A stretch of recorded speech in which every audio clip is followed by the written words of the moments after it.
The rain pelted against my skin like tiny needles, each drop another sharp reminder of how completely I'd lost control of my life. My thin jacket, soaked through and useless, clung to my trembling body as I limped down the deserted street. The metallic taste of blood lingered in my mouth where Ray had struck me, and my ribs screamed with each labored breath I took. Lightning cracked across the sky, illuminating the darkness for a brief, terrifying moment, and I caught sight of my reflection in a storefront window, bruised cheekbone, split lip, and eyes hollow with defeat. "Just a little farther, Lily," I whispered to myself, my voice barely audible over the howling wind. "You have to get home to Emma. My 5-year-old daughter was staying with Mrs. Patel next door tonight." I'd dropped her off before going to meet Ray, my ex, who'd promised to finally give me the child support money he owed. Instead, he'd shown up drunk, demanding to see Emma, flying into a rage when I refused. The confrontation had ended with me curled on the ground in the back alley behind the diner, Ray's angry footsteps fading into the distance, and not a dollar to show for the beating I'd taken. Another bolt of lightning split the sky, followed by a deafening crack of thunder that seemed to shake the very pavement beneath my feet. The storm was intensifying, and I was still at least 15 blocks from my apartment in the rundown part of Whitecliff. My ankle throbbed where I'd twisted it trying to get away from Ray, and each step sent shards of pain up my leg. I turned down a side street, hoping to find shelter, when my foot caught on an uneven piece of pavement. I went down hard, my hands scraping against the rough concrete as I tried to break my fall. A cry escaped my lips, half pain, half frustration, as I lay there in the rain, too exhausted to immediately get back up. The cold seeped into my bones as rainwater pooled around me. That's when I heard it. The smooth purr of an expensive engine approaching slowly, headlights cut through the sheets of rain, illuminating my pathetic form sprawled on the sidewalk. Fear jolted through me. In this neighborhood, at this hour, nothing good ever came from expensive cars with tinted windows. The black vehicle, some kind of luxury SUV I couldn't identify, pulled alongside the curb. I struggled to my feet, ignoring the screaming pain in my ankle, my heart hammering against my bruised ribs. The back door opened, and I caught a glimpse of a warm leather interior. A man emerged, his silhouette tall and imposing against the storm. "You need help." It wasn't a question. His voice was deep, measured, with a hint of an accent I couldn't place. Italian, maybe. "I'm fine," I lied, taking a step backward, nearly losing my balance again as my ankle threatened to give way. "Just heading home." He stepped fully into the light cast by a nearby street lamp, and I felt my breath catch. He was dressed in what had to be a custom suit, charcoal gray and perfectly tailored, somehow still immaculate despite the downpour. His face was striking, sharp cheekbones, a strong jaw darkened with stubble, and eyes so intensely blue they seemed to glow in the dim light. Young, maybe early 30s, but with an air of authority that made him seem older. "You're bleeding," he observed, his gaze traveling over my face, down to my torn jacket and scraped hands. "And it's nearly midnight in the middle of the worst storm this city has seen in decades." Before I could respond, he shrugged off his suit jacket and stepped toward me, holding it out. I flinched instinctively, a reaction born from years of Ray's unpredictable violence. The stranger froze, his expression shifting almost imperceptibly. "I'm not going to hurt you," he said, his voice softer now but still carrying that undeniable note of command. "My name is Dominic Russo." The name sparked something in my memory. Whispered conversations at the diner where I waited tables, hushed warnings about certain parts of the city, certain businesses. Russo. The family that controlled everything in Whitecliff without ever appearing on any official record. "Let me drive you home," he continued, still holding out his jacket. Behind him, I noticed another man standing by the car, muscular and vigilant, eyes scanning the street even through the downpour. "I don't get in cars with strangers," I said, trying to sound firm despite my chattering teeth. A ghost of a smile touched his lips. "Wise policy. But you're hurt. It's late and this isn't a safe area." He glanced up at the sky as thunder boomed overhead. "Consider it a courtesy, nothing more." I hesitated, weighing my options. Home was still so far, the rain showing no signs of letting up, and my body was reaching its limit. What choice did I really have? "I'm Abigail," I said finally, taking a tentative step forward. "Abigail Chen." He draped the jacket over my shoulders, and I was immediately enveloped in warmth and the scent of expensive cologne, something woodsy with notes of amber and spice. His fingers brushed against my collarbone as he adjusted the jacket, sending an unexpected shiver through me that had nothing to do with the cold. "You live in East Whitecliff?" he asked, guiding me toward the car with a hand hovering near the small of my back, careful not to actually touch me. I nodded, surprised. "How did you know?" "Just a guess," he replied, but something in his tone suggested otherwise. The bodyguard opened the door wider as we approached, his expression unreadable as he assessed me with a professional detachment that made me feel like I was being X-rayed. The interior of the SUV was like nothing I'd ever experienced. Buttery, soft leather seats, warm air that smelled faintly of sandalwood, and a blessed silence as the door closed, sealing out the chaos of the storm. Dominic slid in beside me, maintaining a respectful distance, yet somehow his presence filled the entire space. Up close, I could see faint scars on his knuckles, and a thin white line that ran along his jaw, nearly invisible unless you were looking for it. Marks of violence that contradicted the refined elegance of his appearance. "Marco," he addressed the driver, who I hadn't even noticed until now. "East Whitecliff. Ms. Chen will direct you." His gaze returned to me, intense and evaluating. "Who did this to you?" The directness of the question caught me off guard. "I fell." I lied automatically, the same excuse I'd given my coworkers, my neighbors, myself, too many times to count. Dominic's expression hardened almost imperceptibly. "The pavement gave you that bruise on your cheekbone? In the exact shape of a knuckle?" I looked away, focusing on the raindrops racing down the window. "It's not your concern. You made it my concern when you got into my car," he replied, his voice level but with an undercurrent of something dangerous. "Was it your husband?" "Ex," I corrected before I could stop myself. "And he's not... It's complicated. He's my daughter's father." Dominic's eyes never left my face. "You have a child?" I nodded, suddenly protective. "Emma. She's 5. Where is she tonight?" "With a neighbor." I shifted uncomfortably under his scrutiny. "Look, I appreciate the ride, but my personal life isn't..." "Does he know where you live?" Dominic interrupted, his tone making it clear he expected an answer. I swallowed hard. "Yes." The car turned onto Columbia Avenue, entering the Eastern District with its crumbling apartment buildings and shuttered storefronts. I directed Marco to my street, anxiety building in my chest at the thought of this man, this stranger who was clearly someone important, someone dangerous, knowing where Emma and I lived. When we pulled up in front of my building, with its graffiti-covered entrance and broken security door, I saw Dominic take it in with a single sweeping glance. Judgment? Pity? I couldn't tell, and I didn't want to know. "Thank you for the ride," I said, reaching for the door handle. "I can manage from here." "Wait." His hand moved to his inside pocket, and for a terrifying moment, I thought he might pull out a gun. Instead, he withdrew a sleek business card, unmarked except for a phone number embossed in silver.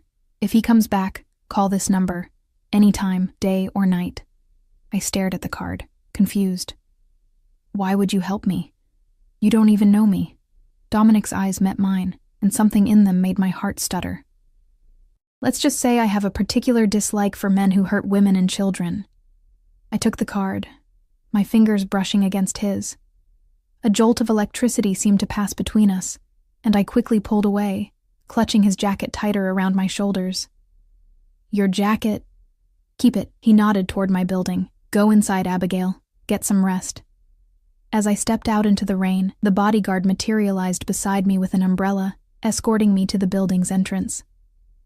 Before I could protest, Dominic called out from the car, his voice carrying over the storm. "And, Abigail, if he touches you again, I'll know." The words followed me as I made my way up to my third-floor apartment, my mind reeling from the encounter. I checked on Mrs. Patel's door, seeing the lights were out. Emma would be asleep by now. I'd see her in the morning. I unlocked my door, stepping into our small, tidy apartment that suddenly felt different somehow, as if the presence of Dominic Russo had followed me home, changing the very air I breathed. I hung his jacket carefully on the back of a chair, noticing for the first time how the pockets seemed unusually weighted. Cautiously, I reached inside and pulled out a thick envelope. My hands trembled as I opened it to find more cash than I'd ever seen in my life, along with a note written in elegant script. For Emma. No strings attached. I sank to the floor, the envelope clutched to my chest, tears mixing with rainwater on my face. I didn't understand what had just happened or why this stranger had chosen to help me. But as lightning flashed outside my window, illuminating the room in stark white light, I couldn't shake the feeling that my life had just changed irrevocably, and that Dominic Russo wasn't going to simply disappear from it. Sleep came in fitful bursts that night, my dreams haunted by blue eyes and whispered promises. I woke with the sun streaming through my threadbare curtains, momentarily disoriented until the events of the previous night came rushing back. The envelope of cash still sat on my nightstand, where I'd placed it after counting its contents 3 times in disbelief. $15,000. More money than I made in a year at the diner. My body ached as I pushed myself up from the bed, each bruise and scrape a painful reminder of Ray's anger, but also of the strange encounter that followed. I padded to the bathroom, wincing at my reflection. The bruise on my cheekbone had darkened to a deep purple, my split lip was swollen, and dark circles shadowed my eyes. I looked like a woman who'd been through war. The sound of a key turning in the lock sent a jolt of panic through me until I remembered. Mrs. Patel bringing Emma home. I quickly splashed cold water on my face and pulled my hair forward to partially hide the bruising. "Mommy!" Emma's voice rang through our small apartment, followed by the patter of her little feet. She burst into the bathroom, her dark pigtails bouncing, her smile wide until she saw my face. Her expression fell instantly. "You got an OE." I knelt down, forcing a smile despite the pain it caused my split lip. "It's nothing, sweetie. Mommy just had a little accident." The familiar lie tasted bitter on my tongue. Emma reached out, her small fingers hovering near my cheek with a gentleness that broke my heart. At 5 years old, she'd already learned to be careful around my accidents. "Mrs. Patel made pancakes shaped like Mickey Mouse," she said after a moment, her concern giving way to childhood excitement. "And she let me watch cartoons after dinner." I kissed the top of her head, breathing in the scent of baby shampoo and innocence. "That sounds wonderful. Did you thank her?" Emma nodded solemnly. I said thank you and gave her a big hug. She said I'm the best hugger in Whitecliff. Mrs. Patel appeared in the doorway, her kind eyes taking in my appearance with a mixture of concern and something that looked like resignation. At 67, she'd seen enough of life to recognize the signs. "Emma, why don't you go pick out your clothes for today?" I suggested, and she skipped off to her tiny bedroom, already chattering about which of her 3 dresses she might choose. "It's getting worse," Mrs. Patel said quietly once Emma was out of earshot. "This man, he will not stop until—" "I'm handling it," I interrupted, not wanting to hear the end of that sentence. "And I'm going to pay you back for all the times you've watched Emma, Mrs. Patel. I promise." She waved away my words. "I do not want your money, child. I want you and little Emma to be safe." Her gaze drifted to the living room, where Dominic's expensive jacket still hung on the chair, standing out like a diamond in a coal mine against our worn furniture. "Something has changed?" I hesitated, unsure how to explain my encounter with Dominic Russo. "Someone helped me last night, a stranger." Mrs. Patel's eyes widened slightly. "In this city, strangers do not help without wanting something in return." Her words echoed my own doubts. What did Dominic Russo want from me? Men like him didn't hand out thousands of dollars from the goodness of their hearts. There would be a price. There always was. After Mrs. Patel left, Emma and I spent the morning together, making our weekly trip to the small park 3 blocks from our apartment. It was Saturday, my one day off from the diner, and I tried to make it special for Emma despite our limited means. She chattered excitedly as we walked, her small hand in mine, her world still full of wonder and possibility. The park was busier than usual, the aftermath of the storm drawing families out to enjoy the clear sky and fresh air. Emma ran to the swings, her favorite, and I lowered myself carefully onto a nearby bench, trying not to wince as my bruised ribs protested. "Higher, Mommy, higher," she called, her face alight with joy as she pumped her legs just as I'd taught her. I was so focused on Emma that I didn't immediately notice the black SUV parked across the street, or the man leaning against it watching us. When I finally did, a chill ran through me despite the warm morning sun. Not Dominic, but the bodyguard from last night, Marco, if I remembered correctly. Our eyes met across the distance, and he gave a slight nod of acknowledgement before returning his attention to his phone. They were watching me. Why? I called Emma down from the swings, suddenly feeling exposed. Let's go get ice cream, sweetie. Her eyes lit up at the rare treat. Really? Can I have sprinkles? Of course, I promised, taking her hand and leading her away from the park, my heart racing as I resisted the urge to look back at the SUV. The small ice cream shop on the corner was cool and quiet, a brief respite from my growing paranoia. As Emma happily devoured her strawberry cone with rainbow sprinkles, I tried to organize my thoughts. I should call the police about Ray, file another restraining order that he would inevitably ignore. I should return Dominic's money. Keeping it felt dangerous, like accepting a deal whose terms I didn't understand. I should pack our bags and leave Whitecliff altogether, start fresh somewhere Ray couldn't find us. But where would we go? How would we survive? The practical concerns that had kept me trapped for so long reasserted themselves, crushing my momentary fantasies of escape. Mommy, look, a butterfly. Emma pointed out the window, her ice cream momentarily forgotten. I turned to follow her gaze and froze. Across the street, Ray was stumbling out of a bar, his movements unsteady even at this early hour. My blood turned to ice as he looked around, his gaze sweeping the street like a predator searching for prey. We need to go, baby, I said, wiping Emma's hands and face with a napkin. Right now, but I'm not finished. I'll get you another one tomorrow, I promised, helping her down from the stool and heading toward the back exit, praying Ray hadn't spotted us. We slipped out into the alley behind the shop, and I quickened our pace, holding Emma's hand tightly as we navigated the narrow passage. Why are we going this way? Emma asked, struggling to keep up with my longer strides. It's a shortcut, I lied, my eyes darting around for the quickest route home. If I could just get us back to the apartment, lock the doors. Abby! Ray's voice echoed down the alley behind us, slurred but unmistakable. I didn't turn around, just scooped Emma into my arms despite the screaming protest from my ribs, and moved as fast as my injured ankle would allow. Mommy! Who's that man? Emma's voice trembled as she looked over my shoulder. No one, baby. Just hold on to me. I turned a corner, hoping to lose him in the maze of back streets, but Ray knew this neighborhood as well as I did. His footsteps grew louder, faster, as he gained on us. You think you can hide my daughter from me? He shouted. After everything I've done for you? Emma buried her face in my neck, her small body trembling. I'm scared, Mommy. It's okay, I whispered, though we both knew it wasn't. I turned another corner and found myself facing a chain-link fence too high to climb, especially with Emma in my arms. I set her down, pushing her behind me as I turned to face Ray. He appeared at the mouth of the alley, his face flushed with alcohol and anger, his eyes bloodshot.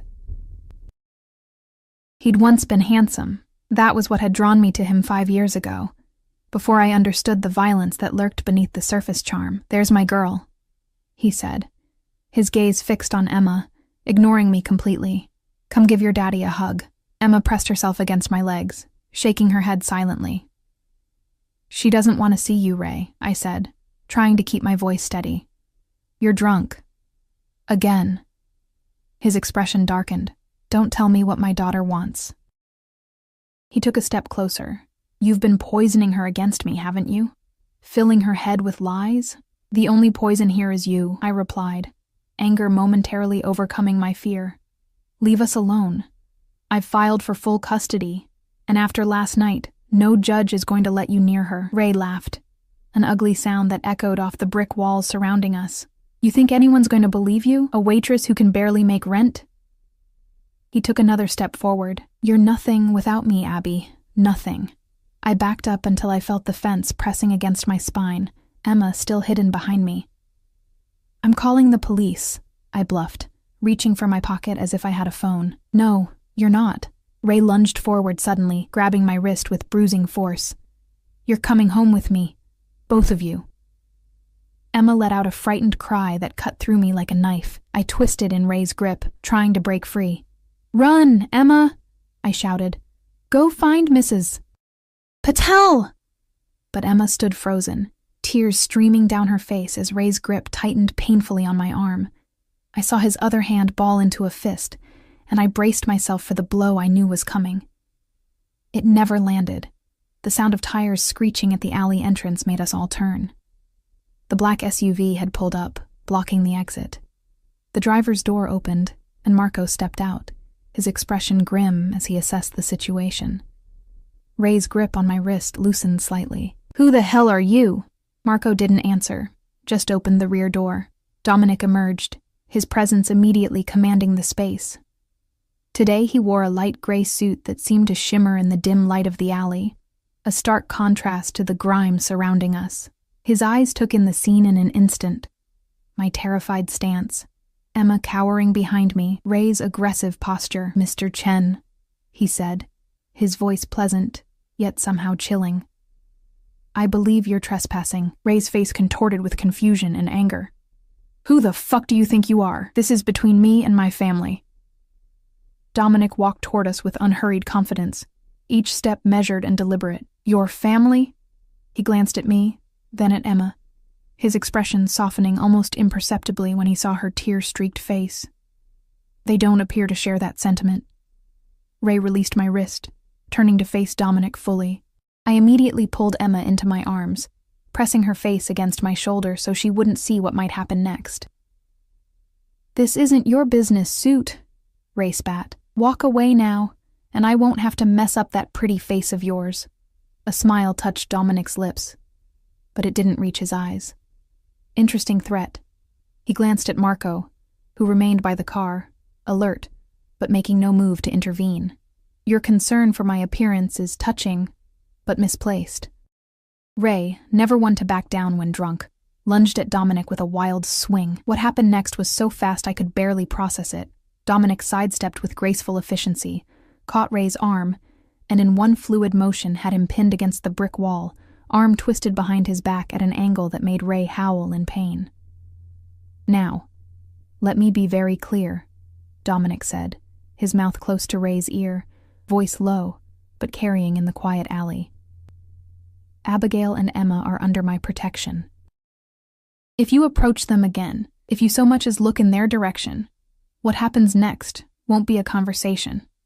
Do you understand?" Ray struggled uselessly against Dominic's hold. "You can't do this. I have rights." "Rights?" Dominic tightened his grip, making Ray gasp. "Let's talk about rights. You lost any rights when you raised your hand to the mother of your child, when you terrified a 5-year-old girl who should be looking at you with love, not fear." He leaned closer, saying something else I couldn't hear, but whatever it was made all the color drain from Ray's face. When Dominic released him, Ray stumbled away, casting one hateful glance back at me before hurrying down the alley, disappearing around the corner without another word. Dominic straightened his cuffs, his composure perfect despite the brief violence. He turned to us, his expression softening as he approached. Emma peeked out from my shoulder, studying him with wide, curious eyes. "Are you hurt?" he asked me quietly. I shook my head, too stunned by what had just happened to form words. Dominic knelt down to Emma's eye level, maintaining a respectful distance. "Hello, Emma." "My name is Dominic. I'm a friend of your mother's." Emma regarded him solemnly. "Did you make the bad man go away?" A genuine smile crossed his face, transforming his features. "Yes, I did. And he won't be bothering you or your mother again." Emma nodded, seemingly satisfied with this answer. "He made Mommy cry." Something dark flashed in Dominic's eyes before he carefully controlled his expression. "Well, we can't have that, can we? Strong, brave mothers like yours should never cry." He stood, returning his attention to me. "My car is waiting. Let me take you both home." I hesitated, acutely aware of Emma in my arms, of the line I would be crossing by accepting more help from this man. "Why are you doing this? Why were you even here?" Dominic's gaze was steady, unreadable. "Let's just say I like to ensure my investments are protected." "Investment? Is that what I am to you?" I felt a flicker of indignation through my fear and confusion. His expression softened. Poor choice of words. I apologize. He gestured toward the waiting SUV. Please, Abigail, let me help you. Both of you. With Ray's threat still ringing in my ears, and Emma's safety my only priority, I made my decision. I nodded and followed Dominic to the car, stepping into a world I didn't understand, with a man whose power and intentions remained a mystery to me. But as Emma settled against me in the luxurious back seat, her small body finally relaxing as we pulled away, one thing became crystal clear. For better or worse, Dominic Russo had just become entangled in our lives. And I wasn't entirely sure I wanted him to leave. The days that followed passed in a strange haze of normalcy and underlying tension. I returned to work at Maggie's Diner, serving greasy breakfast specials to truckers and night shift workers with a smile that didn't reach my eyes. The bruises on my face faded from angry purple to sickly yellow, drawing fewer stares from customers, but no less concern from Maggie herself. "You know you can talk to me if you're in trouble, honey," she said one afternoon, as I refilled salt shakers in the quiet lull between lunch and dinner. Maggie was in her 60s, tough as nails from decades of running the diner in one of White Cliff's roughest neighborhoods. She'd given me a job when no one else would, never asking questions about my past or the occasional bruises. "I'm fine," I assured her, the lie coming easily after years of practice. "Just clumsy." Maggie's lips pressed into a thin line of disbelief. "And I'm the Queen of England." She wiped her hands on her apron, leaning against the counter. "You know, it's funny, Ray hasn't been hanging around the parking lot waiting for you these past few days. Used to be he was out there like clockwork, especially when you worked late." I kept my eyes on the salt shakers, trying to hide my surprise. I hadn't seen Ray since the encounter in the alley a week ago, but I'd been too afraid to hope his absence was permanent. Maybe he finally got the message. Maybe. Maggie studied me with shrewd eyes. Or maybe it has something to do with that fancy black car that's been parked across the street during your shifts. My head snapped up. "What car?" Maggie jerked her chin toward the window. "That one. Been there every day this week. Different driver sometimes, but always the same car." I moved to the window, my heart racing as I peered through the Venetian blinds. Sure enough, the now familiar black SUV sat across the street, Marco visible behind the wheel. Our eyes met briefly before he looked away, pretending he hadn't been watching the diner. "Friend of yours?" Maggie asked, her tone carefully neutral. "Not exactly," I murmured, letting the blinds fall back into place. Maggie placed a weathered hand on my shoulder. "Listen, Abby, I don't know what kind of trouble you're in, but you be careful. In this city, help never comes without strings attached." I nodded, unable to explain that I'd been thinking the exact same thing ever since the night Dominic had found me in the rain. The money he'd given me remained untouched, hidden in the back of my closet. I'd thought about using it to move Emma and me far away from White Cliff. But something held me back, a nagging feeling that accepting Dominic's money meant accepting his presence in our lives, whatever that might entail. Yet I couldn't deny the change his intervention had brought. For the first time in years, I walked to and from work without constantly looking over my shoulder. Emma slept through the night without nightmares, and I found myself wondering more and more about the man who had swept into our lives like a storm, rearranging everything in his wake. The bell over the diner door jingled, pulling me from my thoughts. A woman entered, tall, immaculately dressed in a cream pantsuit that probably cost more than my monthly rent. Her dark hair was pulled back in a sleek ponytail, and large designer sunglasses concealed her eyes despite the overcast day outside. She surveyed the nearly empty diner before her gaze settled on me. Something about her posture, her confident stride as she approached, reminded me of Dominic. "Abigail Chen?" she asked, her voice carrying the same subtle accent as his. I nodded cautiously. "Can I help you?" She removed her sunglasses, revealing sharp, intelligent eyes that assessed me with cool efficiency. "I'm Sophia Russo. Dominic is my brother." She extended a manicured hand, which I shook hesitantly. "I'd like to speak with you, privately." Maggie raised an eyebrow from behind the counter but said nothing. I untied my apron, hanging it on a hook. I'm due for a break anyway. Sophia led me outside, nodding briefly to Marco in the SUV before guiding me to a small coffee shop 2 doors down from the diner. We settled at a table in the corner, away from the few other patrons. She ordered an espresso in flawless Italian while I asked for simple black coffee, feeling increasingly out of place. "My brother has taken an unusual interest in you and your daughter," she said once our drinks arrived, getting straight to the point. I wanted to see for myself what all the fuss was about. Heat rose to my cheeks. "There's no fuss. Your brother helped me when I was in trouble. That's all." Sophia's lips curved in a skeptical smile. "Dominic doesn't just help random women he finds on the street. He calculated every move he makes." She took a sip of her espresso, studying me over the rim of the tiny cup. "Do you know who we are, Abigail?" I hesitated, uncertain how much to reveal. "I know enough." "Do you?" She set down her cup with a delicate clink. "Our family has certain businesses in Whitecliff. Dominic oversees those businesses now that our father has retired. People don't cross him. They don't say no to him. And they certainly don't refuse his gifts." The money in my closet suddenly felt like it was burning through the floorboards of my apartment. "I never asked for his help or his money. And yet you have both." Sophia's gaze was penetrating. "Has he told you why?" I shook my head. "My brother lost someone once," she said after a moment, her voice softening almost imperceptibly. "A woman and her child. He couldn't protect them. I think perhaps he sees in you a chance to rewrite that history." Something cold settled in the pit of my stomach. "I'm not a charity case or a redemption arc for your brother." "No," Sophia agreed, surprising me. "You're not. And that's precisely what worries me." She leaned forward. "Dominic is not a man who forms attachments easily, Abigail. When he does, he becomes possessive, protective to a fault. The men who guard you day and night, that's just the beginning. He will weave himself into every aspect of your life until you can't remember what it was like before him." I swallowed hard, thinking of the SUV that followed me everywhere, the way Ray had vanished from my life as if he'd never existed.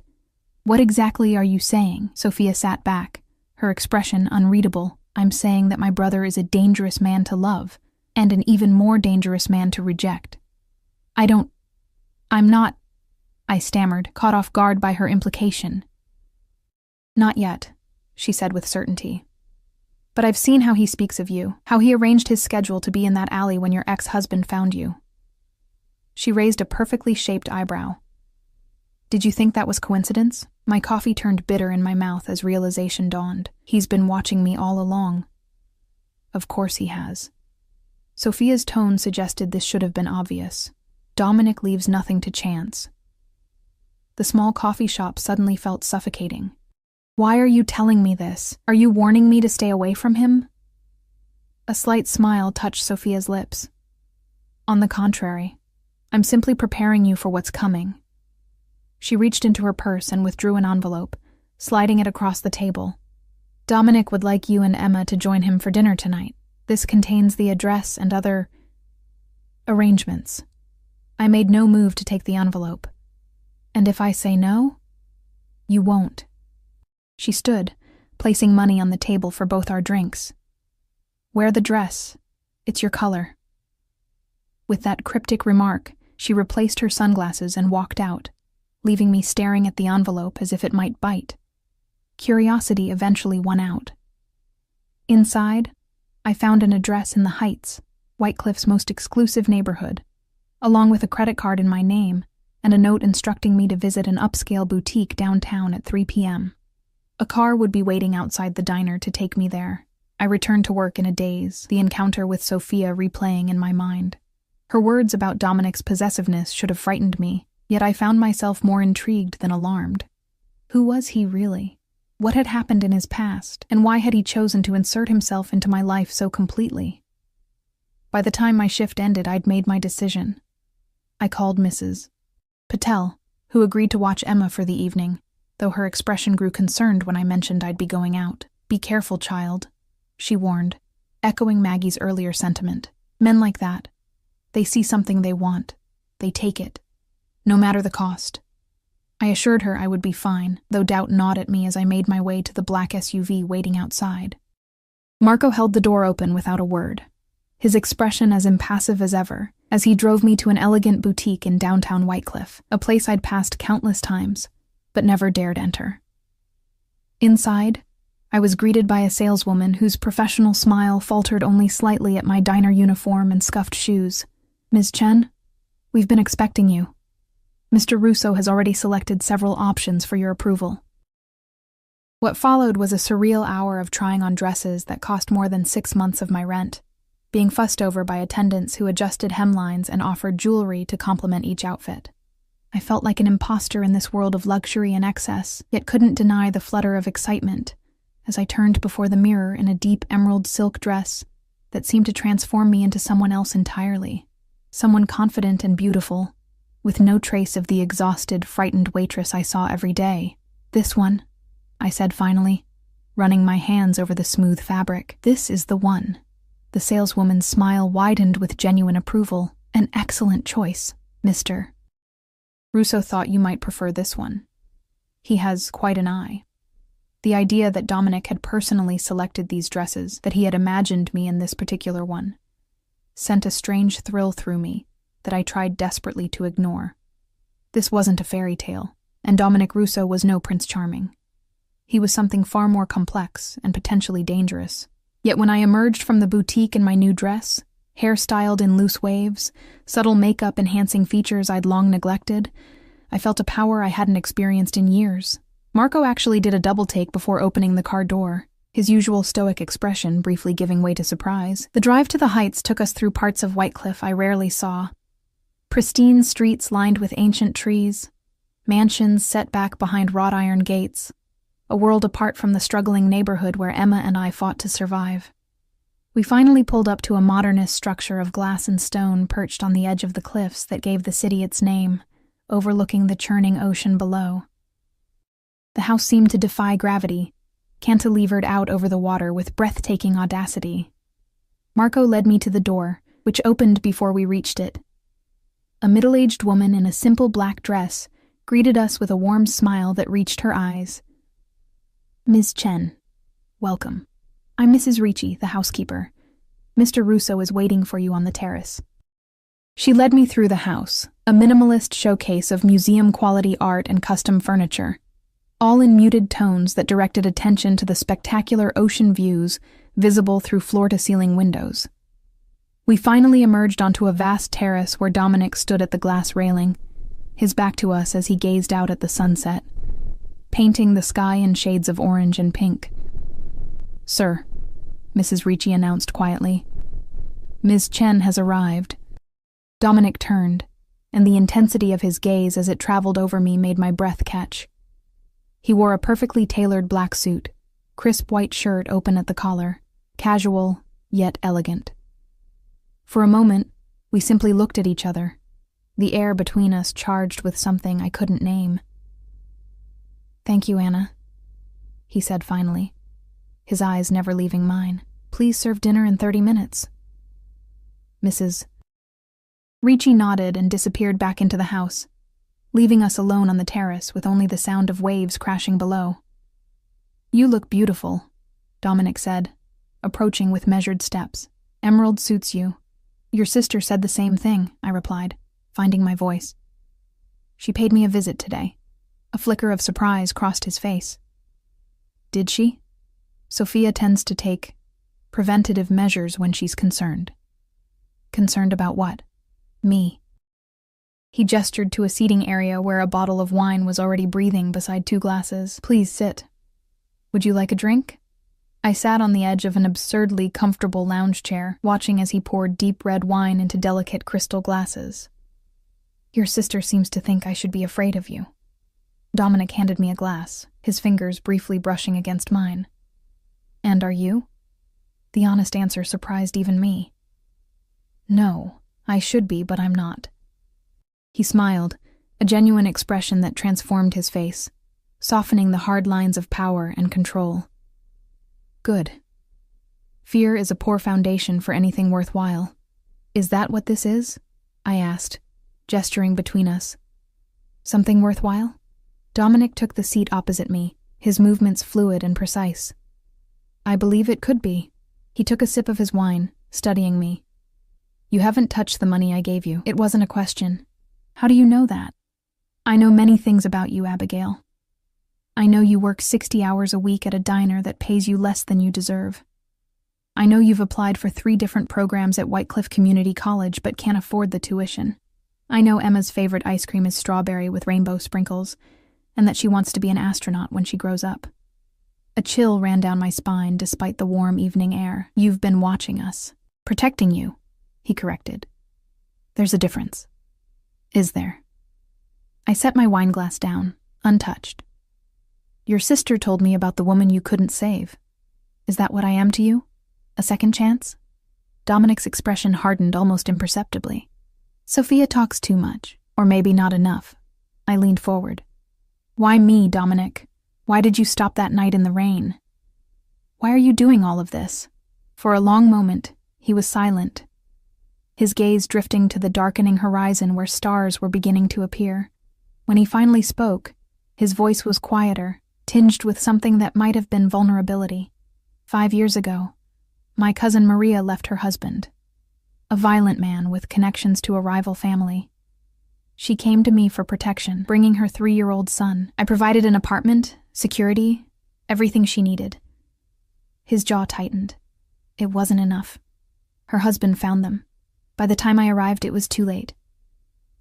The grief in his voice was raw, genuine. I found myself reaching out, placing my hand over his without thinking. I'm sorry. His eyes met mine, surprise flickering in their depths at the contact. When I saw you that night, bleeding and broken in the rain, something in me couldn't drive past. Wouldn't drive past. His hand turned beneath mine, our fingers intertwining. It wasn't just about Maria, it was about you, your strength, your dignity. Even in that moment, I recognized something in you that called to me. My heart pounded in my chest, his words stirring emotions I'd buried years ago. And now? Now, he said, his voice dropping lower. I find myself unable to stay away, unwilling to try. His thumb traced circles on my palm, sending shivers up my arm. I want to give you and Emma the life you deserve, Abigail. Safety, opportunity, everything you've been denied. And what do you want in return? I asked, the question that had been haunting me since the night he found me. Dominic's gaze intensified. Your trust. For now, that's all I ask. Before I could respond, Mrs. Ricci appeared at the terrace door. Dinner is served, sir. Dominic stood, still holding my hand, and helped me to my feet. Shall we? As he led me inside to a dining room where candles flickered on a table set for 2, I knew I was crossing a threshold. Stepping willingly into Dominic Russo's world with all its luxury, danger, and unanswered questions. Part of me screamed that this was madness, that men like him didn't simply rescue women like me without ulterior motives. Yet another part, a part that had been silent for too long, whispered that perhaps this was exactly what I needed. Not just a protector, but someone who saw value in me beyond my role as Emma's mother or Ray's former punching bag. Someone who looked at me the way Dominic did now, as if I were precious and desirable and worth fighting for. As we sat down to dinner, the ocean stretching endlessly beyond the windows, I made my decision. I would trust him, cautiously, gradually, and see where this unexpected path might lead. For tonight, at least, I would allow myself to feel beautiful and desired, to imagine a life where Emma and I were safe, where possibilities stretched before us like the star-filled sky above Dominic's house on the cliff. What I didn't yet understand was just how completely that decision would transform my life, and how dangerous Dominic Russo could truly be, not to me, but to anyone who threatened what he had claimed as his.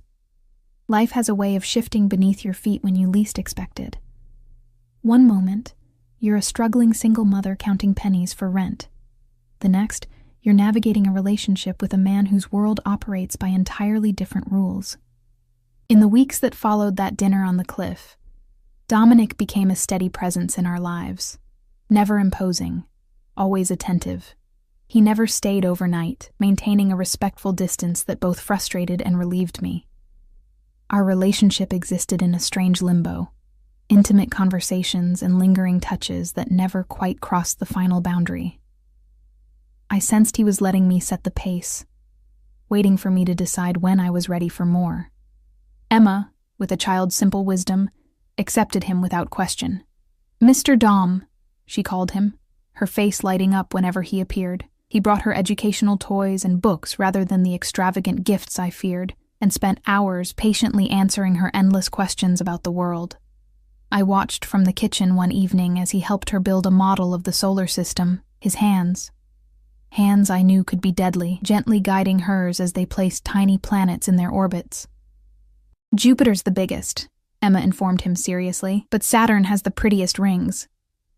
"That's right," Dominic agreed, his voice softer than I'd ever heard it.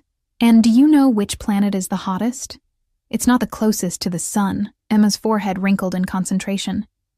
"Venus?" His smile was genuine, proud.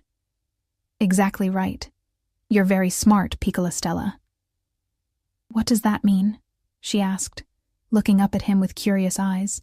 "Little star," he translated, carefully hanging the completed model from the ceiling.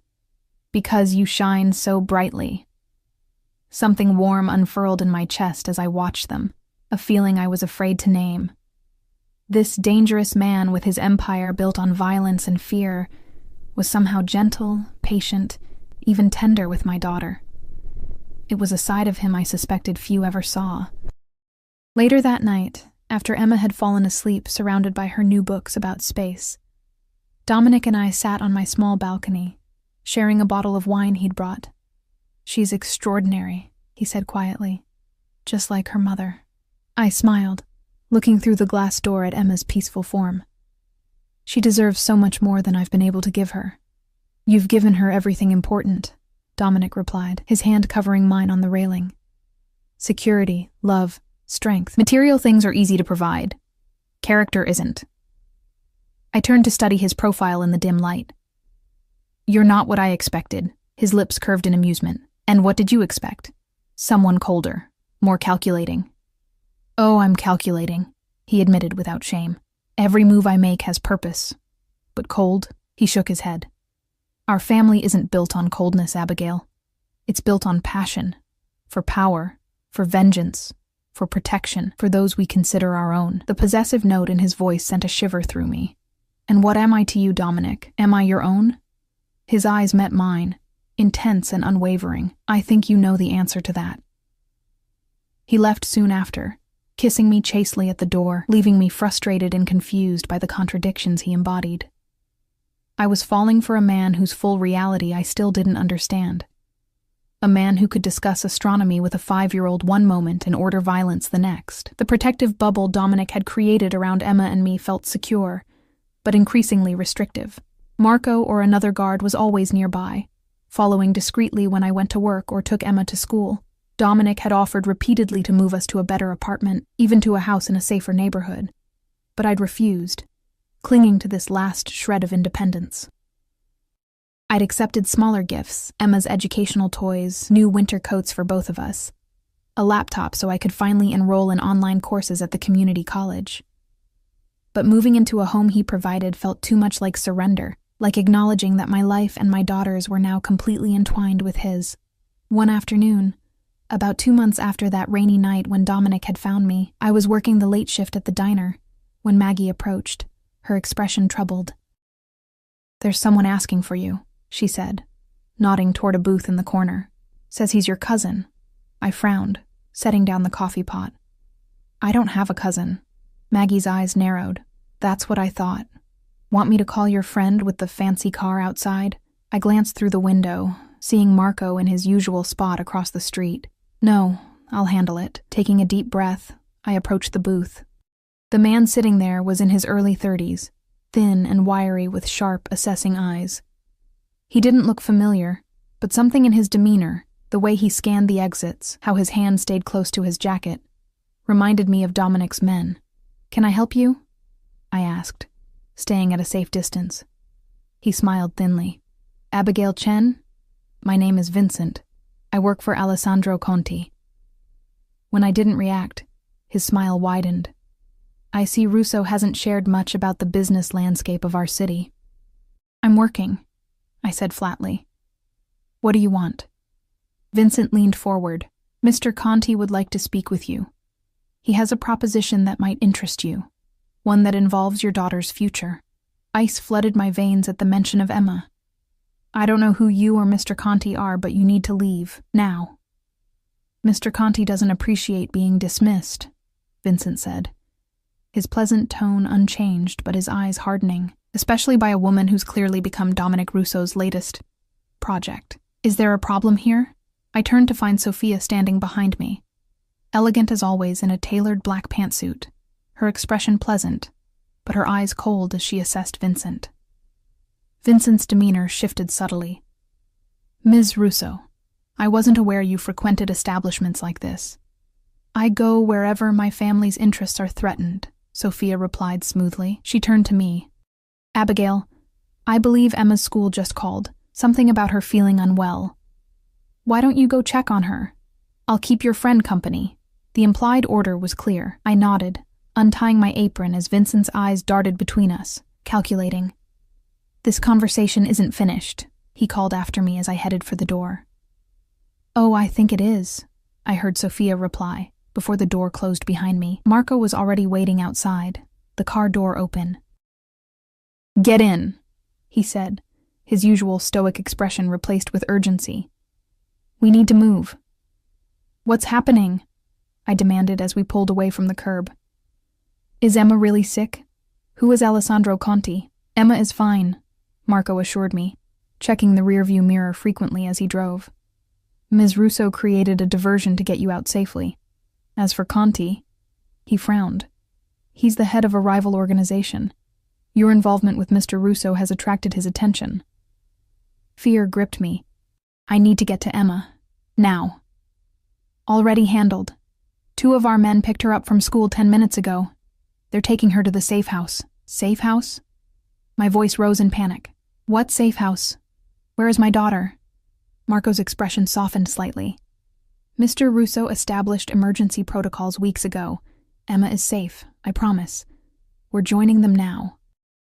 The safe house turned out to be a secluded estate nestled in the forested hills north of Whitecliff, surrounded by high walls and security cameras. We passed through multiple checkpoints before reaching the main building, a sprawling contemporary structure of stone and glass that somehow managed to blend into its natural surroundings. As soon as the car stopped, I leapt out, scanning frantically for Emma. The massive front door opened, and she came running out, her face lighting up when she saw me. Mommy, this house has a secret room behind the bookshelf, just like in the movies. I knelt, gathering her into my arms, relief washing over me as I felt her solid, safe presence. Are you okay, baby? Did anything scary happen? Emma shook her head, pulling back to look at me with excitement.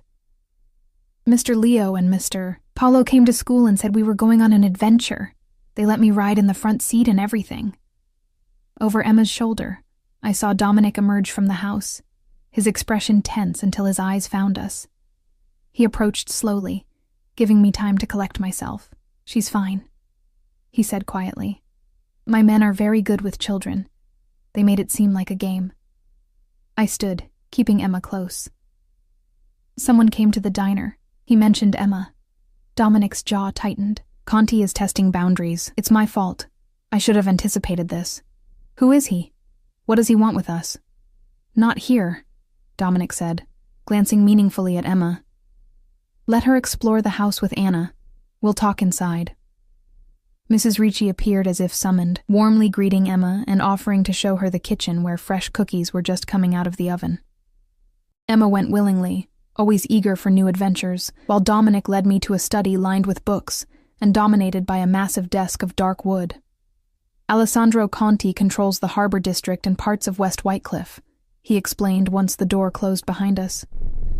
Our families have maintained an uneasy peace for years, each respecting the other's territory and interests. He poured 2 glasses of amber liquid from a crystal decanter, handing one to me. Until now. I took a sip, the whiskey burning a path down my throat. What changed? I did. Dominic's eyes met mine, More specifically, my priorities changed when you entered my life. Conti sees you and Emma as leverage, a weakness he can exploit. So we're a liability to you, I said flatly. No.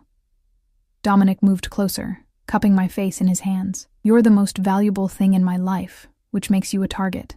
There's a difference. I pulled away, anger rising through my fear. This is exactly what I was afraid of. Emma and I are being hunted because of our connection to you. You were already being hunted, Dominic reminded me, his voice hardening. By a man who hurt you repeatedly, who terrified your daughter. The difference is that now, you have my protection. Your protection? I laughed bitterly. Is that what you call being followed everywhere? Having my daughter snatched from school without my knowledge? Being forced to hide in some fortress in the woods? Dominic's expression remained calm, which only fueled my anger. These measures are temporary. Once I've dealt with Conti, dealt with him? I interrupted. Like you dealt with Ray? Is that why I haven't seen him in 2 months? What did you do, Dominic? Something dangerous flickered in his eyes. I gave him a choice. He chose to leave Whitecliff. The implication hung in the air between us. I sank into a leather chair, suddenly exhausted. I never asked for any of this. I never wanted to be part of your world. And yet here we are. Dominic knelt before me, taking my hands in his. I can't change who I am or what I do, Abigail. I can only promise that you and Emma will always be protected no matter what. I looked into his eyes, searching for something. A hint of the gentle man who had built a solar system with my daughter, who had held me as if I were made of glass. How long do we have to stay here? A few days, a week at most. His thumbs traced circles on my palms, a gesture that had become familiar, comforting. I've brought your things from the apartment. Emma won't miss any school. I've arranged for a tutor, and you won't miss your online classes. The internet connection here is excellent. Of course he had thought of everything. It was both reassuring and disturbing how completely he had integrated himself into our lives, anticipating our needs before we even voiced them. And then what? I asked, the question that had been building since that first night suddenly unavoidable. Where do we go from here, Dominic? What is this between us? He was silent for a long moment, his expression unreadable. Then he reached into his pocket and withdrew a small velvet box, placing it on the desk beside us. This isn't how I planned to do this, he said quietly. I had arranged a weekend in Venice, a gondola ride at sunset. All very romantic and far from here. A rueful smile touched his lips. But perhaps this is more honest. I stared at the box, my heart hammering against my ribs. Dominic, I love you, Abigail. The words were simple, direct, delivered with the same certainty he seemed to bring to everything. I love Emma. I want you both in my life permanently, officially. I want to give you my name, my protection, everything I have. You barely know me, I whispered, though we both knew it wasn't true. In 2 months, he had learned more about me than Ray had in 5 years. I know everything that matters. He took my face in his hands, his touch impossibly gentle. I know you're stronger than anyone I've ever met. I know you'd do anything for Emma. I know you pretend to hate the cinnamon rolls at the diner, but secretly eat them on your break. His smile deepened. I know you sing in the shower when you think no one can hear. I know you're afraid of thunderstorms, but never let Emma see it. Tears filled my eyes. Overwhelmed by the depth of his observation, his attention to the details that made up my life. And what about your world? The danger? The violence? It exists, he acknowledged. I won't insult you by pretending otherwise, but it need never touch you or Emma directly. Many in my position have families who live entirely separate from the business. Is that what you want? A wife who pretends not to know what you do? Dominic shook his head. No. I want a partner who understands everything, who chooses me with open eyes. He reached for the box but didn't open it. This isn't a demand or an ultimatum, Abigail. It's an offer, a choice. Take all the time you need. A soft knock at the door interrupted us. Mrs. Ricci poked her head in. I'm sorry to disturb you, but dinner is ready, and the little one is asking for her mother. Dominic stood, offering me his hand. We should join her. We can continue this conversation later.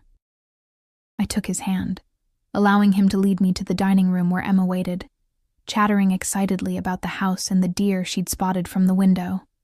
Throughout dinner, I caught Dominic watching me, his eyes warm but giving nothing away, applying no pressure as I turned his proposal over in my mind. Later that night, after I'd tucked Emma into bed in a room that seemed designed specifically for her, with glow-in-the-dark stars on the ceiling and books about space filling the shelves, I wandered through the quiet house, eventually finding my way onto a terrace overlooking the forest. Dominic stood at the railing, his back to me, so reminiscent of that first dinner at his cliff house that my breath caught. "You planned this all along," I said, joining him at the railing. "From the moment you found me in the rain." He turned, moonlight casting shadows across his face. "Not all of it. I didn't plan to fall in love with you, or with Emma, but you planned to bring us into your life, to make us yours." "Yes." His honesty was refreshing, if unsettling. "I saw something in you that night, a fierceness, a will to survive against all odds. It called to something in me." He reached out, tucking a strand of hair behind my ear. "I'm a possessive man, Abigail. I see something I want, and I pursue it relentlessly, but I've never wanted someone to choose me the way I want you to choose me." I leaned into his touch, my decision crystallizing in that moment of honesty. "If I say yes, there are conditions." A smile touched his lips. "Name them." "Emma comes first, always. Her safety, her happiness, her future, without question," he agreed. "I finish my degree. I work if I want to. I'm not a trophy or a possession." I would expect nothing less. I took a deep breath. The final condition, the most important. "And I need to know everything, Dominic. No secrets about your business, your enemies, your past. If I'm going to be your wife, I need to understand exactly what that means." Something shifted in his expression. Surprise, respect, and perhaps a hint of concern. "The more you know, the more complicated your position becomes." "I'm already in the middle of a war I didn't start," I pointed out. "At least let me understand the battlefield." Dominic was silent for a long moment, considering. Finally he nodded. "Complete transparency. You'll know everything I know, but understand what you're asking, Abigail. Once you cross that line, there's no going back." I stepped closer, erasing the careful distance he always maintained between us. "I crossed that line the moment I got into your car that night. I just didn't know it yet." His arms encircled my waist, drawing me against him. "Is that a yes, then?" In answer, I reached up, threading my fingers through his hair, and pulled his mouth down to mine. The kiss was gentle at first, questioning, before deepening into something urgent and consuming.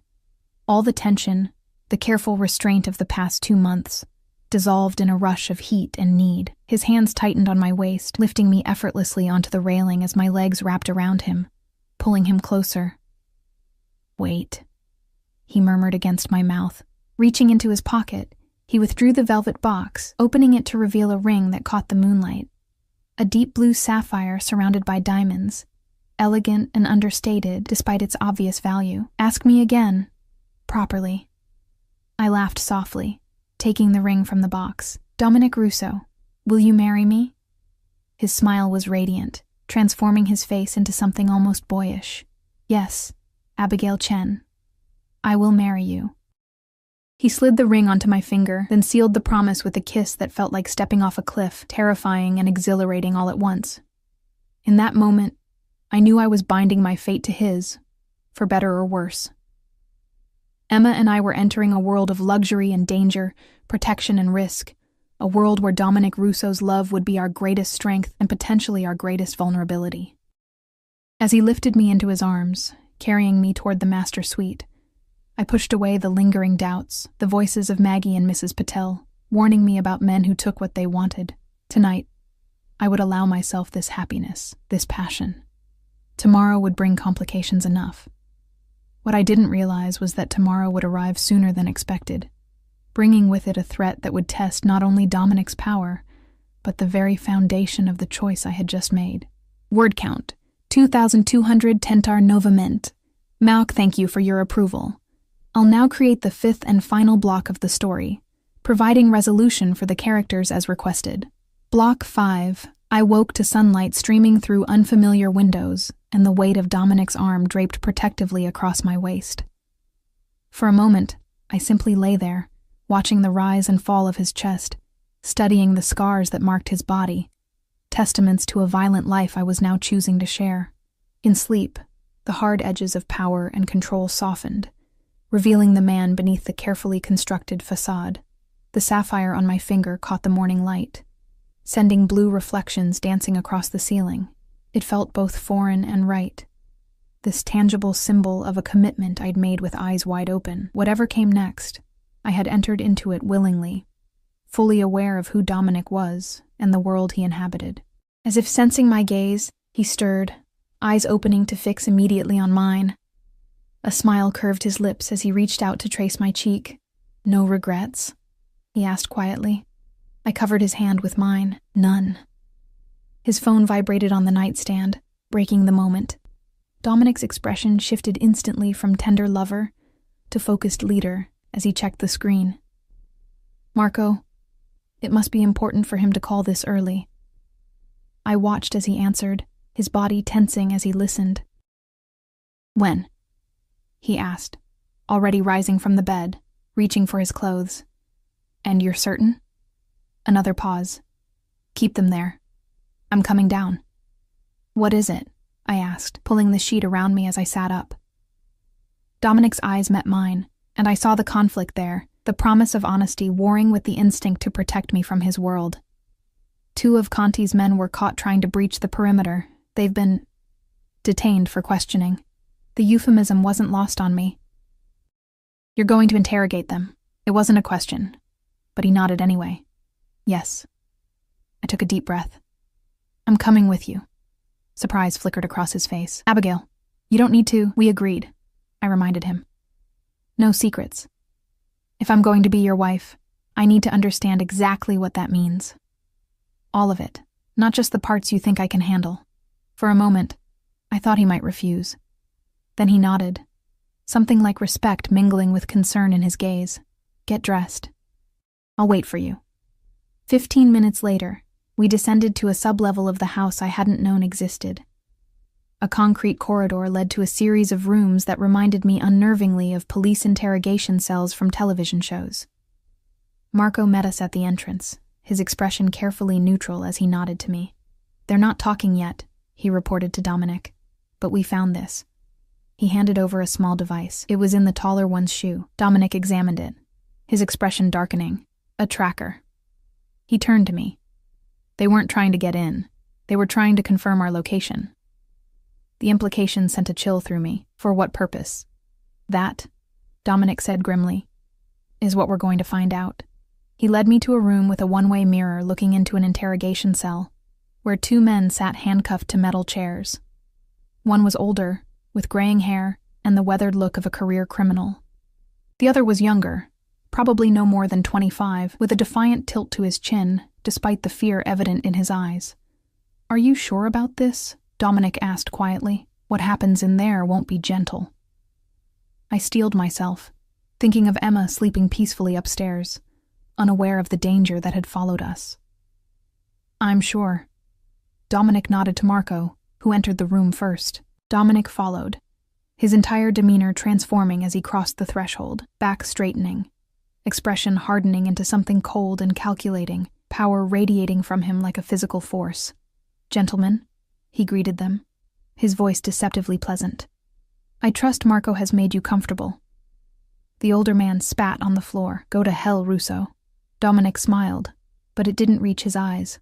"That's not a very productive start to our conversation, Mr. Vega." "Fin," he turned to the younger man. "And you must be Tony Gallo. New to Conti's organization, aren't you? First big assignment?"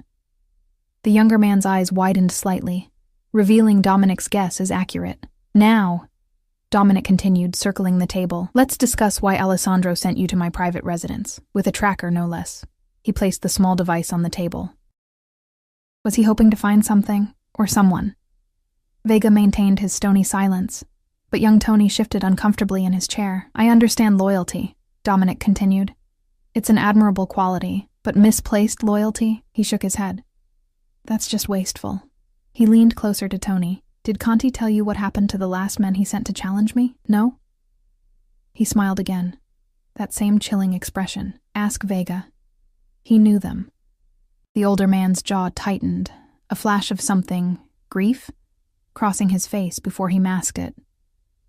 You took something that belongs to him, Vega said finally. He wants it back. Dominic's posture shifted subtly, the only indication that the words had affected him. I've taken nothing that was ever his. The woman, Vega clarified, his eyes flicking toward the mirror as if he knew I was watching. And the child. They were promised to him as payment for a debt. Ice flooded my veins as understanding dawned. Ray. This had something to do with Ray. Dominic's voice dropped dangerously low. Explain. Chen owed Conti money, a lot of money. Gambling debts, drugs, the usual story. Vega shrugged, as if discussing merchandise rather than human lives. When he couldn't pay, Conti offered him a deal. His debt would be forgiven if Conti could have the woman and child. As what? Dominic's control was slipping, anger bleeding through. Hostages? Leverage? Vega's smile was ugly. The woman's pretty. The girl's young enough to be trained. Use your imagination. What happened next was so fast I barely processed it. Dominic moved like liquid lightning, grabbing Vega by the throat, slamming him backwards with enough force to overturn the chair. Marco didn't intervene, simply shifted to block the younger prisoner's view of what was happening. You tell Alessandro, Dominic said, his voice deadly quiet as he pressed down on Vega's throat, that if he ever comes near my family again, there won't be enough left of him to identify. You tell him that Abigail Chen and her daughter are under my protection, my name, my blood. And you tell him that Ray Chen signed his own death warrant the moment he tried to sell them. He released Vega, who gasped for air, fear finally breaking through his tough exterior. Dominic straightened his cuffs, composure returning like a mask sliding back into place. Marco, see that our guests are escorted back to Conti territory. Alive, but with a clear understanding of my message. He turned to leave, then paused. And find Ray Chen. I want him brought to me, tonight. I stepped back from the mirror as Dominic exited the interrogation room, my mind reeling. Ray had tried to sell us. To settle a debt, he had offered Emma and me to a man like Alessandro Conti, knowing exactly what that would mean for us. The father of my child, the man I had once loved, had been willing to condemn us to unimaginable horror. Dominic found me leaning against the wall, fighting waves of nausea. Without a word, he gathered me into his arms, his embrace fierce and protective. I'm sorry, he murmured against my hair. You shouldn't have had to hear that. Yes, I should have. I pulled back to look at him. I needed to understand the truth, all of it. His eyes searched mine. And now that you do? Now I know I made the right choice, I said, realizing the truth of it as the words left my mouth. With you, we have a chance. Without you, the alternative was too horrifying to contemplate. A question nagged at me, one I was afraid to ask but needed to know. When you said Ray signed his death warrant, do you mean... Yes. No evasion, no softening of the truth. For what he tried to do to you and Emma, there's only one punishment. Part of me should have been horrified, should have protested or pleaded for mercy. But that part was silenced by the mother in me, the protector who would do anything to keep her child safe. Ray had crossed a line that could never be uncrossed. I understand, I said finally. Something in Dominic's expression shifted. Relief, perhaps, that I hadn't recoiled from this darkest aspect of his world. He took my hand, leading me back toward the upper levels of the house. Go to Emma. Stay with her. I need to make arrangements. The day passed in a strange haze of normalcy and underlying tension. I helped Emma with her lessons from the tutor Dominic had arranged, played board games with her in the sunlit living room, took her for a walk through the secure grounds of the estate. All the while, Dominic and his men moved through the house with purpose, making calls, checking security systems, preparing for something I tried not to think about too closely. As evening fell, Mrs. Ricci prepared a special dinner, Emma's favorite spaghetti and meatballs, and I focused on making the meal feel festive and normal, despite the armed guards visible through the windows, patrolling the perimeter. Mr. Dom says we're having a vacation, Emma said, as she twirled pasta onto her fork with careful concentration. But it feels more like an adventure, I smiled, reaching across the table to wipe sauce from her chin. It is an adventure, sweetheart. And soon we'll be going on an even bigger adventure. Her eyes widened. Really? Where? I glanced at Dominic, who nodded slightly, encouraging me to continue. Well, Mr. Dom has asked us to come live with him, in a new house with a big yard where you can play. Emma's face lit up. Forever and ever? Forever and ever, Dominic confirmed, his eyes meeting mine over her head. If that's what you want. Will I still go to my school? Will I still see Mrs. Patel? You'll go to a new school, I explained gently, with more resources, more opportunities. But we'll visit Mrs. Patel often, I promise. Emma considered this seriously, her little brow furrowed in thought. Will you be my daddy now? She asked Dominic suddenly, with the direct simplicity only a child could manage. The question caught him off guard. For the first time since I'd known him, Dominic seemed genuinely at a loss for words. I would be honored, he said finally, his voice rough with emotion. But only if you want me to be, Emma nodded decisively. I do. My old daddy was mean and made Mommy cry. You make her smile. She returned to her spaghetti, the matter settled in her mind with perfect clarity. Dominic's eyes found mine across the table, a wealth of unspoken feeling passing between us. In Emma's simple assessment lay a profound truth. Ray had brought pain and fear into our lives, while Dominic, for all the complexity and danger of his world, had brought protection and, yes, happiness. After dinner, as the sky darkened to deep indigo, Dominic received a call that made his expression tighten. He excused himself, pressing a kiss to my forehead before disappearing into his study. I put Emma to bed, reading her 3 stories before she finally drifted off, clutching the stuffed astronaut Dominic had given her. I found him on the terrace, staring out at the forest, a glass of whiskey untouched in his hand. They found him, he said without turning. Ray. I moved to stand beside him, our shoulders touching. When? An hour ago. Trying to leave the city. He finally looked at me. He's being held at a warehouse by the harbor. I'm going there now. I'm coming with you, I said, the decision made before I fully realized it. Dominic shook his head. Abigail, no. Not for this. Yes, for this. I turned to face him fully. He's Emma's father. He tried to sell us both to a monster. I need to look him in the eye one last time. I need to understand how he could do that to his own child. It won't bring you peace, Dominic warned. Some questions don't have satisfying answers.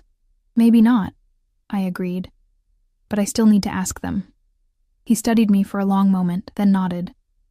Mrs. Ricci will stay with Emma. Marco will drive us. We leave in 10 minutes. The warehouse stood isolated at the edge of Whitecliff Harbor, rust-streaked walls looming against the night sky.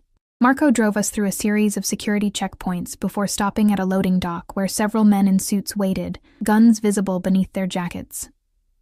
They nodded respectfully to Dominic, their eyes curious but carefully neutral as they registered my presence. Inside, the cavernous space was mostly empty except for a single chair in the center, illuminated by harsh overhead lights. Ray sat bound to the chair, his face bloody and swollen, but his eyes widening in shock when he saw me enter beside Dominic. Abby, he croaked, disbelief evident in his voice. What the hell? Dominic's hand rested protectively at the small of my back as we approached.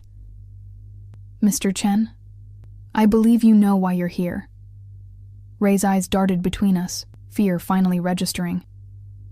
Look, whatever Conti told you is true, Dominic interrupted, his voice calm but edged with steel. You sold your own child and her mother to settle a gambling debt. You condemned them to a fate worse than death without a second thought. It wasn't like that, Ray protested, desperation creeping into his voice. Conti was going to kill me. I had no choice. There's always a choice, Dominic replied. You made yours. Now you face the consequences. I stepped forward, needing to understand. Why, Ray? Emma is your daughter. How could you do that to her? Ray's expression shifted, a flash of the manipulative charm that had once drawn me to him breaking through his fear. Abby, baby, you know I love Emma. I was drunk. desperate. Conti threatened me. I never thought he'd actually go through with it. I was playing for time. The excuses washed over me, as empty and meaningless as all the promises he'd made over the years. I studied the man I had once believed I loved, the father of my child, and felt nothing. No anger, no hate, just a profound emptiness where emotion should be. I hope whatever time you bought was worth it, I said finally, stepping back to Dominic's side. Goodbye, Ray. Understanding dawned in Ray's eyes as I turned away, true panic setting in. Abby, wait! You can't let him do this! I'm Emma's father! Abby! I paused at the door, looking back one last time. No, you're not. Not anymore. Dominic and I walked silently back to the car, his arm around my waist, supporting me though I found I didn't need it. I had expected to feel something. Grief, guilt, horror at what I knew would happen after we left. Instead, a strange peace settled over me, as if a chapter had finally closed. Are you all right? Dominic asked, as Marco drove us away from the harbor, back toward the safe house where Emma slept, unaware of how completely her life had changed. Yes, I said, surprised to find it was true. I think I am. He took my hand, the sapphire on my finger catching the glow of passing streetlights. What happens next is your decision, Abigail. We can stay in Whitecliff, or we can go somewhere new. Italy, perhaps, or anywhere you choose. Emma can have the best education, every opportunity. You can finish your degree, pursue whatever career you want. And your business? I asked. Your responsibilities here? Dominic's expression was resolute. Family comes first. Always. The business can be managed from anywhere, or passed to someone else if necessary. Sophia is more than capable. The magnitude of what he was offering, his willingness to reshape his entire world around Emma and me, took my breath away. I don't want to run, I decided. Whitecliff is our home, but I want somewhere safe for Emma, somewhere she can grow up without fear. The Heights, he suggested. The house on the cliff. It's secure, beautiful, close enough to the city for convenience but removed from the day-to-day operations. I nodded, the future taking shape in my mind. A life of privilege and protection, yes, but also of purpose. I want to finish my degree, and then... An idea that had been forming since our dinner with Emma solidified suddenly. I want to create a foundation. For women and children escaping violence, resources, safe houses, legal support. Everything I didn't have when I was trying to leave Ray. Dominic's eyes warmed with pride and something deeper. Done. Whatever you need to make it happen, and I want you, I added, reaching up to touch his face. Not just your protection or your resources, you. The man who builds solar systems with a 5-year-old. The man who found me in the rain and saw something worth saving. His hand covered mine against his cheek. You never needed saving, Abigail. You just needed someone to recognize your strength, to give you the chance to save yourself. As Marco drove us back through the darkened forest, I rested my head on Dominic's shoulder, contemplating the strange, unexpected path that had led me here. 2 months ago, I had been a battered, exhausted single mother with no hope of escape. Now I was engaged to one of the most powerful men in Whitecliff, planning a future that once would have seemed impossible. The road ahead wouldn't be easy. There would be challenges, dangers, compromises. Dominic's world would always contain elements of violence and risk. But for the first time in years, I faced the future without fear, not because someone else would protect me, but because I had found the courage to choose my own path, to build a life on my own terms. Emma would grow up loved, safe, educated. She would have opportunities I could once only dream of providing. And she would have a father who cherished her, who saw her brilliance and nurtured it, rather than trying to dim her light. As for me, I had found not just safety or security, but passion, purpose, and a love that had appeared in the most unexpected circumstances. Dominic Russo was a complex man with a dangerous life, but he was also the man who had seen me at my most vulnerable and recognized my strength rather than exploiting my weakness. When we reached the safe house, Dominic helped me from the car, pulling me into his arms beneath the star-filled sky. No regrets? He asked again, searching my face. I smiled, standing on tiptoe to press my lips to his. No regrets. His arms tightened around me, his kiss deepening with a promise of forever. Behind us, the safe house stood solid and secure, Emma sleeping peacefully inside. Before us stretched a future neither of us could have predicted but both had chosen, with eyes wide open and hearts fully engaged. The wounded single mom and the Mafia boss. It wasn't a fairy tale. It was something far more real, more complex, and ultimately more meaningful. A choice made not from desperation or fear, but from strength and clarity. A recognition that sometimes protection comes from unexpected sources, and that true safety lies not in hiding from the world, but in facing it alongside someone who values you exactly as you are. As we walked hand in hand back into the house that would temporarily shelter us until our new life began, I felt the final pieces of my old self. The scared, beaten woman in the rain fall away. In her place stood someone new. Abigail Chen Russo. Protected, yes, but also protector. Loved, but also lover. Safe at last, but more importantly, finally truly free.